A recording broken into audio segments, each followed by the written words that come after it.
munaasabadan oo lagu xusayay laguna xasuusanayay xuska 35 gurada ka soo wareegtay maalintii dhalinyaradii UFA ay ka dhidhiyeen kana godoodeen culayskii iyo cadaadiskii kala taliyay Maxamed Ziyaad Barre oo ku hayay ummadda Soomaaliland maalintan oo ah 20 bisha February ayaa maalintaasi madaxweynaha Jamhuuriyadda Soomaaliland digreeto uu soo saaray waxa uu ugu suntay milgaheeda iyo maamuuskeeda inay yeeshaan isla markaasina madaxweynaha qaranku u hibeeyay dhalinyarada qaranka inay maalinta 20 February ay noqoto maalinta dhalinyarada Jamhuuriyadda Soomaaliland munaasabadan oo lagu xusayay sanad gurada ka soo wareegtay 1982 February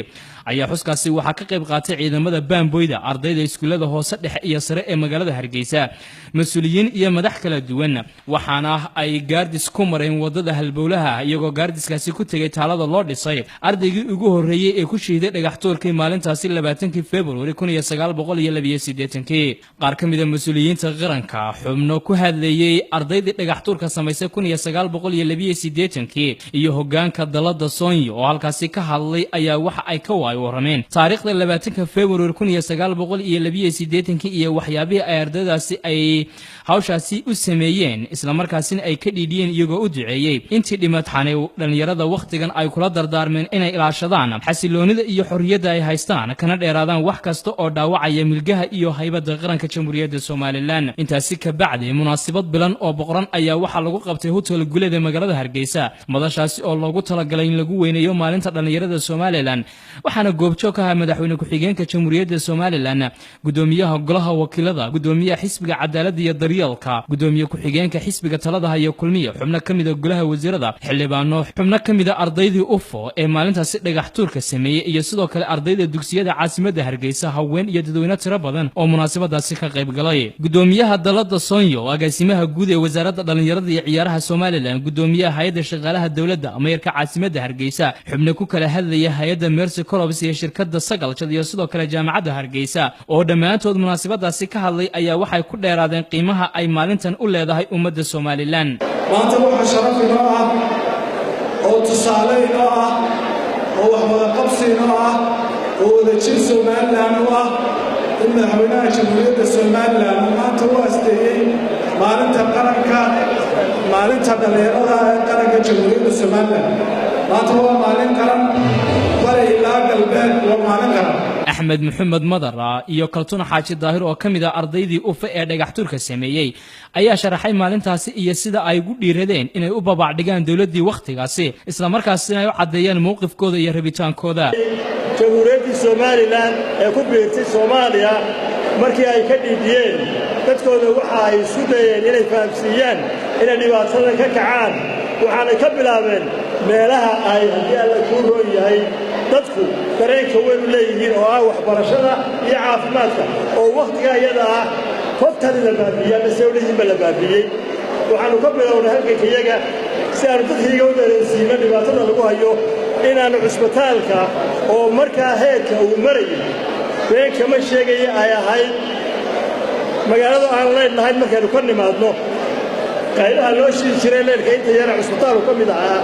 oo uu ka damay leelkii in la yiri gabadh laga umurinayay oo qofkii ugu shaqeeyay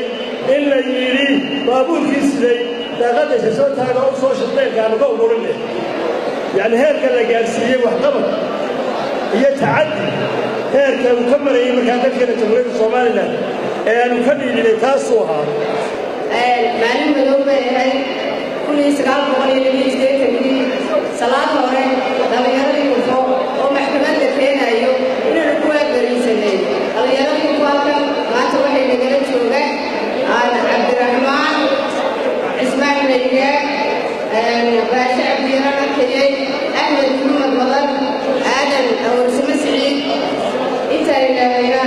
ayga raalliya oo ay nagala joogaan maalintaas maalin madoobe ay iskuuladii ku falaanay ayaa askartii looga horeysay maxkamadii baa la isiriyay gadood baa dhacay gadoodkii dhacay wuxuu keenay dhimasho wasiirada wasaaradaha xanaanada xoolaha howlaha guud iyo waxbarashada oo halkaasi ka hadlay ayaa waxay istul taageen maalintan iyo waxa ay ugu suntan tahay qaranka Soomaaliland gudoomiyaasha xisbiyada UCID iyo wadani iyo gudoomiye ku-xigeenka xisbiga talada haya kulmiye oo munaasabadaasi ka hadlay ayaa dhalinyarada waxay ku dhiirigeliyeen inay meel uga soo wada jeestaan cadawgooda Cabdiraxmaan Cabdilaahi Ismaaciil Saylici madaxweyne ku-xigeenka Jamhuuriyadda Soomaaliland ahna kusimaha madaxweynaha oo halkaasi ka hadlay ayaa hadaladiisii waxa kamid ahaa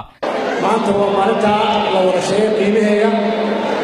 loona aqoonsaday wuxuu ku soo saaray Jamhuuriyadda Soomaaliland inay noqoto maalintii dhalinyarada Soomaaliland sababtoo wax kastoo la qiimeynayo waxaa loo sameeyaa maalin la xuso si la isku xasuusiyo qiimaha maalintaas leedahay dhalinyartu ilaa maalintii adduunka la abuuray mar walba waxaa laga hormoodka isbedelada sameeya ee wax kasta oo xun bedela marka sidaa darteed ilaa laga ciddii isbedelkaa samaysay ama ku dhimatay ama ku dhibaatootay waxaa leenahay halkoodii waa kuwa maanta laacsanayo jasaakumullah khayr badan waxaa leenahay dhalinyarada idinka waxay ii yaalahay maanta in nin walba naftiisa ka bilaabo mustaqbalkiisa inuu soxo oo wixii dhibaato ku ah naftiisa iska ilaaliyo hadday tahay dowladaha ina aafiyada intaal ragaadiyey iyo hadday tahay qabyaalad oo idinku bal dalkii idinkaa maanta u hari doona inaad ka fikirtaan nin walba wixii wanaagii ku daraysa waddanka inaad shaksigaa uga fikirto guud ahaan uga fikirtaan oo aad isbedelkii iyo muddada soo socday hadduu gaabinaya hadduu dheereynayaba maanta cidayna daldalgelisana rabaayo haweenayntii uga baratay dhalinyarada ee jaamacadda madaxweyne ku-xigeenka Jamhuuriyadda Soomaaliland mudane Cabdiraxmaan Cabdilaahi Ismaaciil Saylici waxa uu shahaadooyin guddoonsiye xubno kala duwan oo markaasi ka qayb qaatay munaasabadan abaabulkeeda iyo sidoo kale qabsoomideedaba